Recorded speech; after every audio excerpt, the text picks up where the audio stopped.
It's finally here. The huge birthday Blu-ray update that I've been hyping up for a couple of months now is finally here, and it was my birthday last week, and I waited to shoot this now because I just came back from my dad's house, so I got all the Blu-rays finally, and this is probably going to be a super long video, so let's just get started. First Blu-ray up is a classic, and this Blu-ray just came out the day after my birthday, and that is the classic movie Chinatown with Jack Nicholson and directed by what's-his-face, child molester Roman Polanski. I just actually watched this for the first time when I got it, and while I don't think this is a perfect movie, I know like people think it's one of the best movies of all time.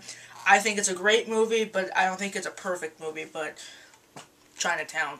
Awesome looking Blu-ray. Next is my one and only digibook in the whole collection, and it's the digibook for The Green Mile, and this is directed by the guy that did Shawshank, which is interesting because this is the second movie that he directed that involves Stephen King prison story, which is really odd, but I haven't had a chance to look through the Blu-ray digibook yet, but I'm definitely looking forward to it because it just looks cool, and this movie's over 3 hours long, so I'm interested in watching it, see if I can actually sit through it. Bow, chicka, bow, bow. I'm sorry, that was terrible, but the reason I did that is because it's Boogie Nights, Paul Thomas Anderson's first film with Marky Mark, and this is, I guess, his Funky Bunch, and I heard this is a fantastic movie. It's about porno, that's why I did that stupid noise, and I really don't like Mark Wahlberg. I think he's a really bad actor. I think can be great because I have a movie that in this collection that he's great in, but I think he's really good at comedy, believe it or not. But I heard this is one of his best performances, so yeah, because I didn't like him in The Fighter, so hopefully this is better than that. Now this isn't going to look like a Blu-ray, it's going to look like a DVD cover, but it's for Broadcast News, the Criterion Collection Blu-ray edition. Now this was director approved by James L. Brooks. I heard the transfer on this is fantastic.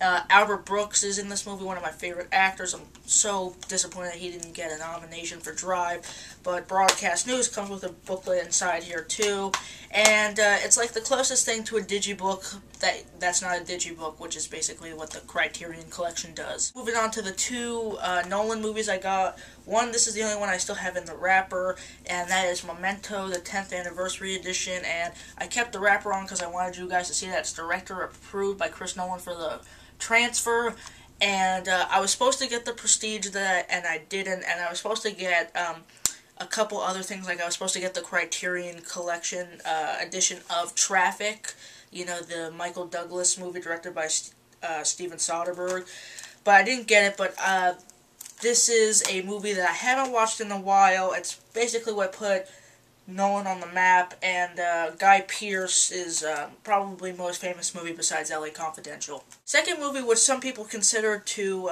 be Nolan's weakest film, and I haven't watched it, but I had to watch it and I had to pick it up because, one, Nolan directed it, and it stars my favorite actor of all time, Al Pacino. So I had to pick up Insomnia because it's just the thought of Nolan directing Al Pacino in a movie is amazing, and there's a featurette on here with a conversation with Nolan and Al Pacino on Insomnia, so that's a must-watch for me, so Insomnia. Next we got Bad Santa, which I just always wanted to see this movie because my sister told me a story that when it came out, my grandma took her to go see it thinking it was a kid's film, and little did you know that it's a very R-rated comedy.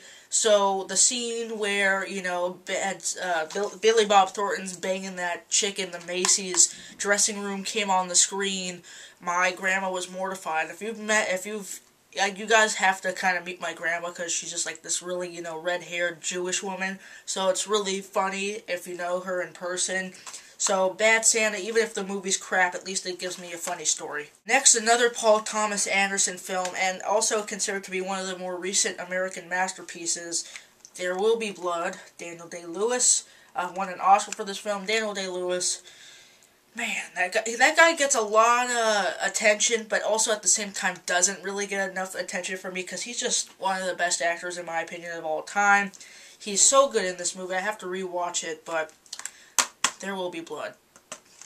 Just good stuff. We were on the Scorsese series. I got 3 Scorsese movies, and one is kind of the Goodfellas movie that's kind of in the shadow of Goodfellas. I don't know. It just seemed like a movie that was very similar to Goodfellas, but didn't give it as much fame, obviously, because it's not as good. But it's Casino, and I also say it's a lot like Goodfellas because it's Pesci and De Niro and Sharon Stone, who's really good looking, surprisingly, in this movie. And I love Casino. It's just not as good as Goodfellas and stuff.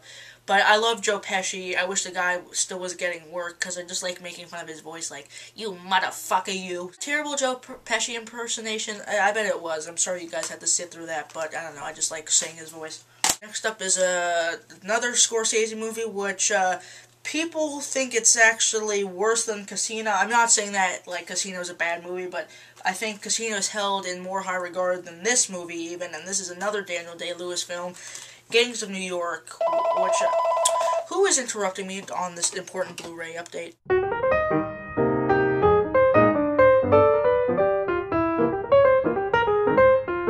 Gangs of New York, I actually think it's one of Martin Scorsese's best, and personally, out of all I've seen, this is my favorite Daniel Day-Lewis movie. I mean, he was amazing in There Will Be Blood also, I think almost equally as good, but his role here in Bill the Butcher is just fantastic, and you kind of want him to root for him even though he's the bad guy, and I just love it when an actor can do that. Also has one of the best lines ever in cinema, when he's talking to John C. Reilly about the dead rabbit, and, you know, John C. Reilly's just, you know, kind of being arrogant, and Daniel Day-Lewis says, I don't give a two-penny fuck about your moral conundrum, you meat-headed shit sack.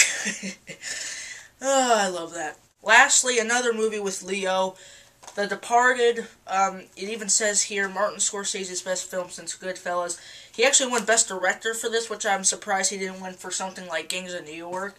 But I haven't seen this movie. This is the movie I was talking about where Mark Wahlberg, I think, is fantastic, and he's so good in this. Him and Alec Baldwin. And unfortunately, I think I know how this movie ends, but I'll still watch it anyway because it's The Departed. Movie that everyone's been telling me to see is this right here, Kiss Kiss Bang Bang. Val Kilmer, Robert Downey Jr. I think this was a couple years before Iron Man, so I don't think this is when Robert Downey Jr. was kind of making his comeback. But it says from the creator of Lethal Weapon. And I'm just really interested to watching this because it's a really interesting combo, Val Kilmer and Robert Downey Jr. And I'm still waiting for Val Kilmer to make his comeback, but I just heard it's a really great movie, and I'm really excited to watch it. Next up, one of my favorite Christmas movies, Gremlins. Now, this is a crazy movie, because not only is it a Christmas movie, but it's kind of like a horror movie at the same time. But I just think it's so wildly unique in that it's become like a big movie, and it was pretty ballsy for one that came out at the time. And actually, Gremlins 2, The New Batch, which I haven't seen, but I really want to, is coming out on Blu-ray next month, May 8th, I believe. So when that comes out, I'll definitely add that to the collection. I'll have my Gremlins 1 and 2 side by side in my Blu-ray collection. I'm going to be very happy about that. Dawn of the Dead, the remake, directed by Zack Snyder. Now, I don't really like Zack Snyder that much. I hated Sucker Punch. I haven't seen 300. And Watchmen, while it looks visually incredible, is way too long for me. But I have seen the original Dawn of the Dead when I was younger, and I remember hating it. I don't know why. So I kind of feel like watching it again, because it is considered a classic. But I heard this is one of the best remakes probably ever. And if it's better than the first, then if it's better than the original, then I don't know, I might like it a lot. So, Dawn of the Dead. Another crime gangster movie, and this one also has De Niro, but it's not a Scorsese film. It's one that kind of gets lost in the shuffle. That's The Untouchables with Kevin Costner. Fortunately, he's not doing a, Robin Hood-like accent in this movie. And there's a big cast here. Kevin Costner, Andy Garcia, Robert De Niro as Al Capone, and Sean Connery as Malone. That rhymes. And I just remember seeing this movie a while ago and just being blown away by Robert De Niro like I usually am. And it's directed by Brian De Palma, who Brian De Palma, who directed my favorite movie of all time, Scarface. Now, don't castrate me or crucify me or whatever adjective you want to use against me, but I haven't seen this film, Alien or Aliens, and I didn't get Aliens because they didn't have it at Target when I went, but I definitely got Alien because Prometheus is coming out this summer, and I don't want to be missing out on all the hints that they give to this film and possibly Aliens. Considered one of the best horror movies of all time. Had to get it. A movie with a pretty cool slipcase. The Terminator has this cool motion kind of slipcover here, and then it's got the, that kind of average on the cover right there. But I like this film a lot. Definitely not as good as T2. That's what most people think. Personally, from what people I've talked about, I can't talk today. People I've talked to think that Terminator 2 is a lot better, but they still like this movie, and I'm kind of on that same boat. But Terminator, good movie. Maybe one of the funniest comedies, and I'm really hard to please. I mean, it's not, anything as good as, like, The Big Lebowski or Raising Arizona, and I'll get into some of the Coen Brothers films I got next. But that is Tropic Thunder, and I really like this movie a lot. I think it's pretty damn funny. And what's surprising is I really can't stand Ben Stiller because he usually does PG-13 horrible movies. But he actually directed this movie, and I actually thought it was pretty well directed for a comedy. It was also written by, or the story was at least written by him. And I just think this is a funny movie with a great concept. And Robert Downey Jr., man.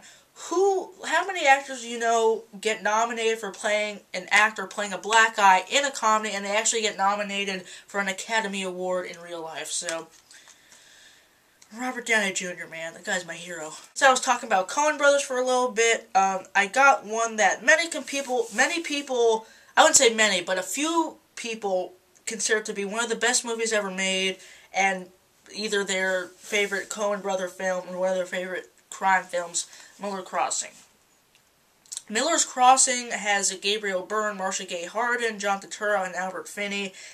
And I haven't seen this film. I've seen parts on TV, but some consider it to be the Coen Brothers' best film and one of the best crime movies ever made. And I don't think anything the Coen Brothers will do will top Big Lebowski, because that's my favorite comedy of all time, one of my favorite movies of all time, and the Coen Brothers are definitely in my top 5 favorite directors of all time.